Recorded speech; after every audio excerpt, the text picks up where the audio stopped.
Hey YouTube, coming at you with the Great League team that I ran a couple weeks ago on my run to expert. Falinks, Jellicent, Charm, Ninetales. So there's two things I want to talk about this team.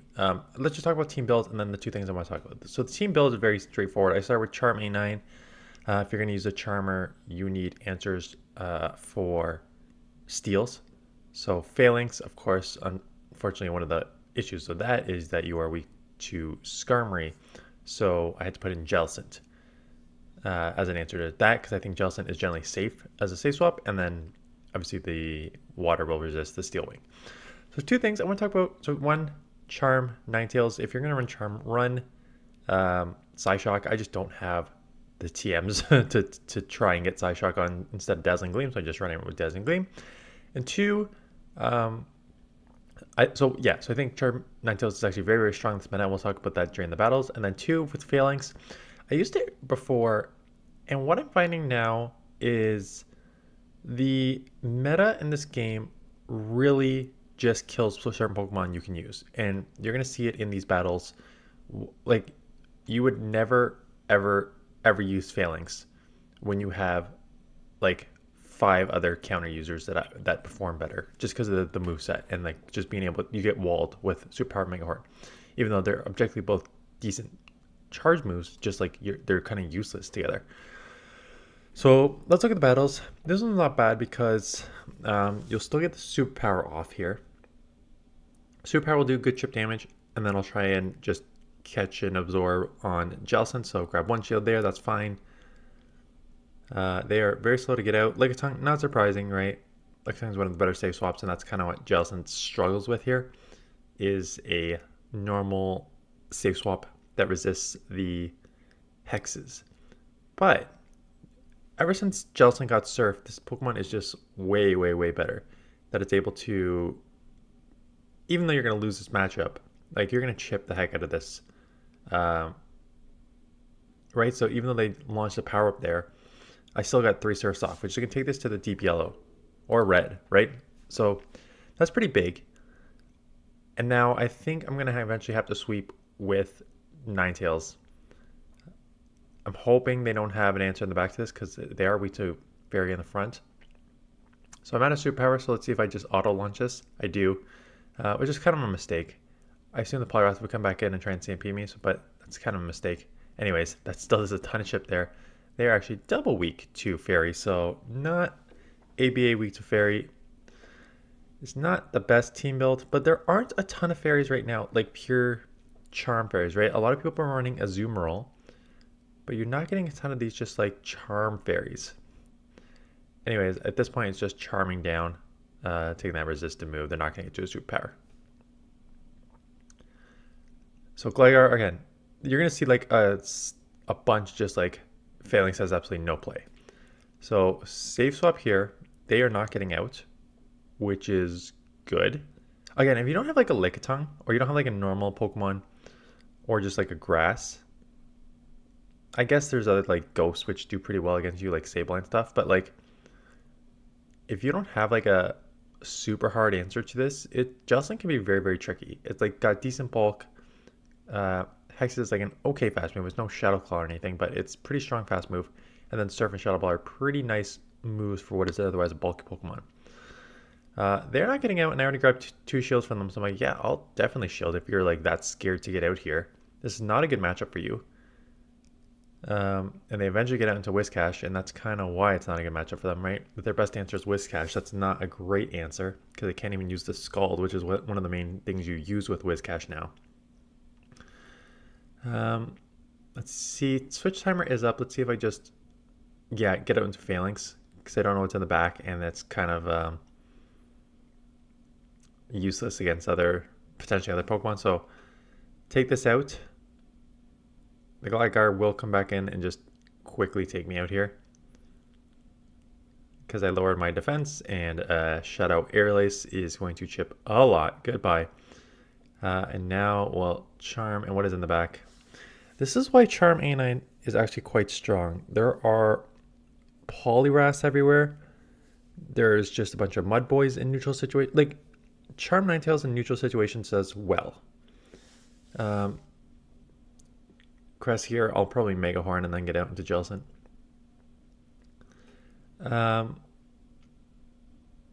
So yeah, Charm Ninetales is, I think, strong in this meta right now, right? I said there's going to be an uptick in Dragons, which we've seen.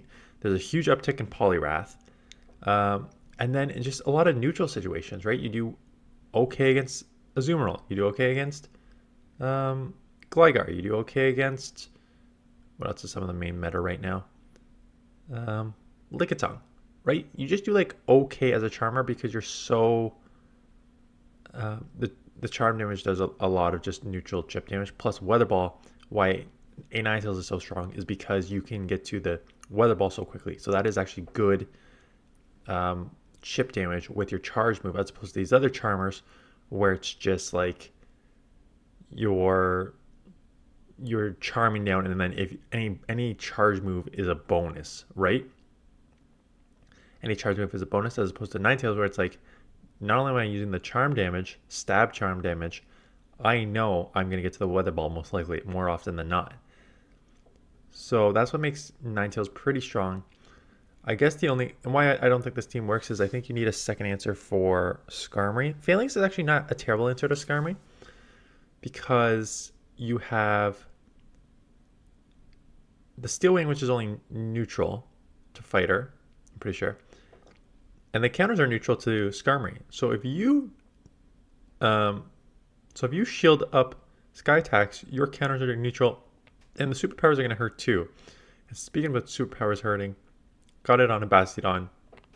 This is pretty easy. I'm just going to do one superpower is more than enough. I don't know why I'm going to two, just for the flex, I guess. Just there's no reason to. One is way more than enough on a Bastiodon. Azumarill again. So anyways, let's just finish Charm 9 and then we'll go to Azumarill. This is Azure Double Ghost, so this team's, I'm screwed. And this is actually the perfect time to switch to Falinks. Azumarill Double Ghost, in which counters resisted, superpowers resisted, and Mega Horn is resisted on the Azumarill, which means Falinks is useless. And when you go to, this is the part of the video where I always like, thought on my mind. Let's look at all the other fighters and counter users on PV Poke. So there's two things. So there's, oops, sorry, I see it. That was from my earlier video. I got to get rid of, where's the window capture? Goodbye, sorry. Okay, so when you look, so there's two counter users that are, well, I think there's just Vigoroth and there's Vigoroth and Double as the normal types. The rest of these are fighters. Falinks suffers from a couple things. So its rank is, where is it even on this list? Falinks is ranked 201. So it's ranked 201. It suffers from two things. One is its attack stat. It's like a stat product. It's only 1736 overall. So I say if you have that stat product, you need to have amazing moves. And counter is obviously a great move, and that is stab. So good fast move. Superpower is actually a great charge move for fighters if you can just launch it and dip. 40 energy, 102 damage, 2.55 damage per energy. Obviously it lowers your attack and defense, but just kind of a super hard hitting, quick move. So if you can just like counter and superpower in neutral situations, or obviously super effective situations, it'd be great. Where Falinks gets killed is the only other move you have besides that 40 energy superpower is a Mega Horn, which is 55 energy and 110 damage non-step. So 2 damage per energy is still good damage per energy, but it's a 55 energy move. And there's two problems with this. So the first one is you are too glassy to get to these Mega Horns, even with a great move like counter. So 7, 14, 21, 28, 35, 42, 49, 56. So you need 7 counters, which isn't terrible. No, 8 counters. I have 8 fingers up. 8 times 7 is 56. You need 8 counters to get to Mega Horn, which is fine if you're a bulky Pokemon. It's like Medi, getting to those psychics. It's not fine when you are a 120 defense, 113 stamina, 1736 overall stat product Falinks. And the second problem is just coverage, right? It does not work with the current meta. You have a Azumarill, which resists everything. You have Gligar as the flying ground that resists everything. You're just going to get out bulked and spammed by other Pokemon.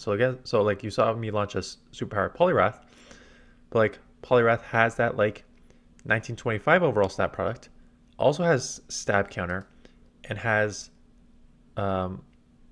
Icy Wind, which obviously just slows your attack. Not an amazing move in terms of damage per energy or anything. 45 energy for 72 damage, 1.6 damage per energy. But the Scald, 50 energy for 122.4 damage. So you can't launch a Mega Horn at it because Mega Horn's resisted.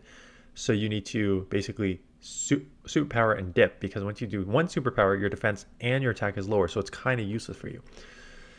So I look at the meta and it's just like, okay, Medi with Ice Punch and Dynamic Punch, or Psychic.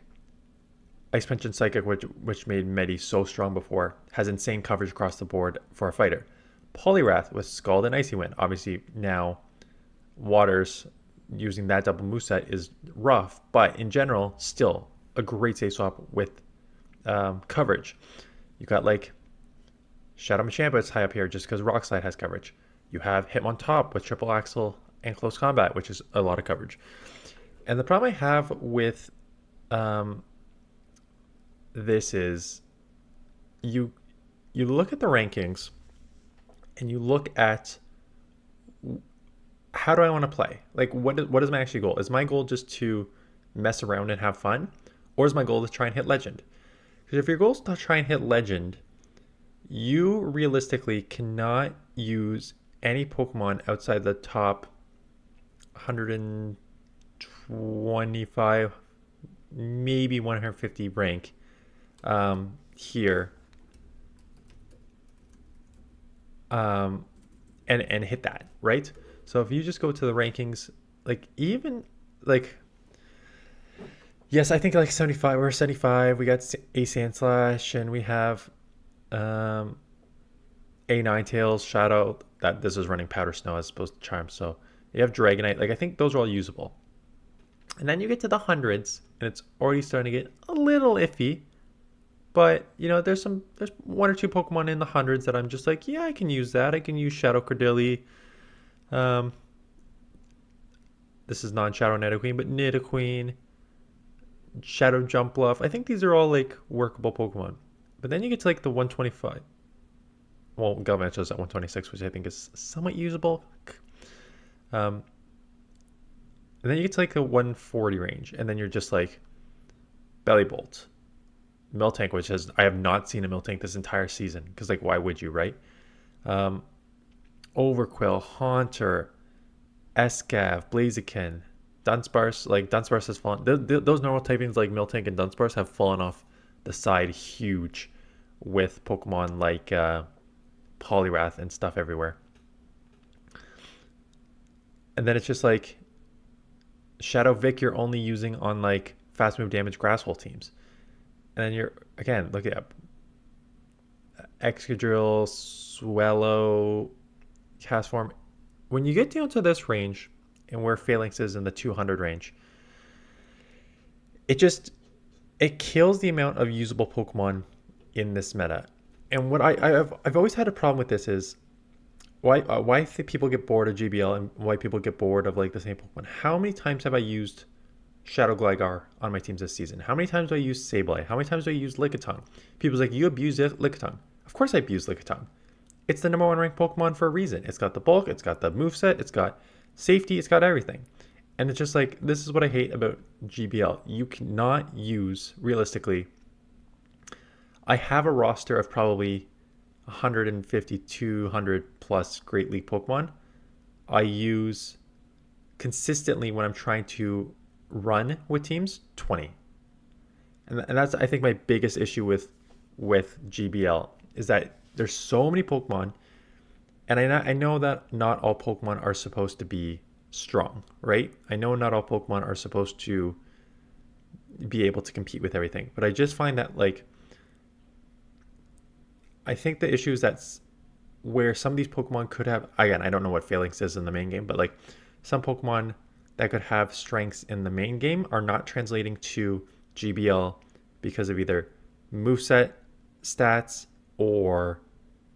um, or their overall stat product or stuff like that. And it just like it really, really limits the meta to like 20 to 30 usable Pokemon if you really want to like grind. Because even when you get to 50, quite honestly, like if I'm actually trying to grind,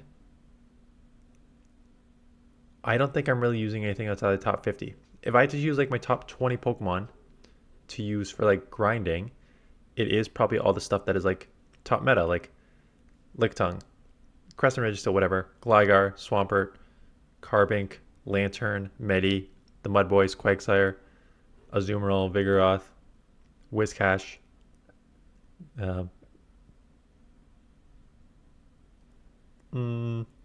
Charjabug, Superior, Poliwrath, if I haven't said that yet. But even as you go to, and Sableye at 41 there. But even when you get down to like 50, it's just like, can I use Shadow Dragon on a team? Sure. Can I use Skeledirge on a team? Sure. But it already, when you're getting to that 50 range, it's just like, is that on my top 10, 15 list? Probably not, right? Probably not. So yeah, that's just sort of my beef with not only Falinks, just like this, the game. Sorry, I'm hitting my microphone a lot if you're getting a lot of kickback there. Yeah, that's my problem with like the unusability of a bunch of Pokemon here. You just have like no real chance to use them in the Great League or Ultra League, some Pokemon, and then it just like limits your ability to like be fun and unique. And the thing is like, is that a problem? It's a problem for two reasons. I think it's a problem for one, it's a problem for content creators because we're just like recycling.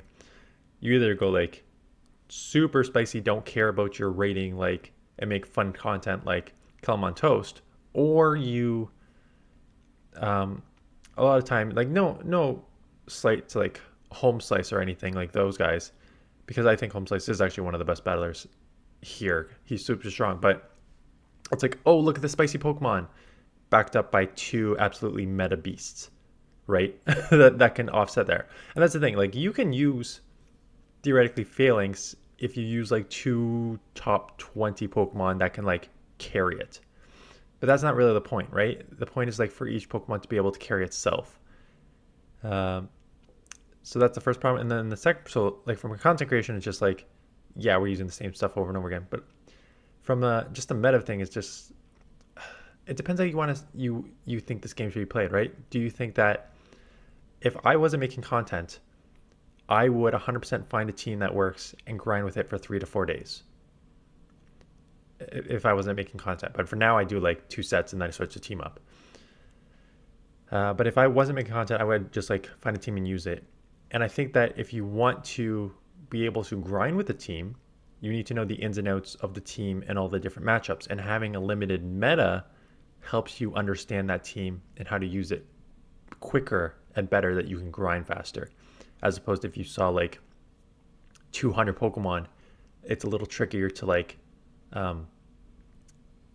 it's trickier to have a strong team because you have to cover so much, and it's trickier to understand like how to play out all the different scenarios. But if there's only like a limited meta of 30, 40 Pokemon, you should probably be able to know how to play out the majority of the matchups after like 2 or 3 days with the team, right?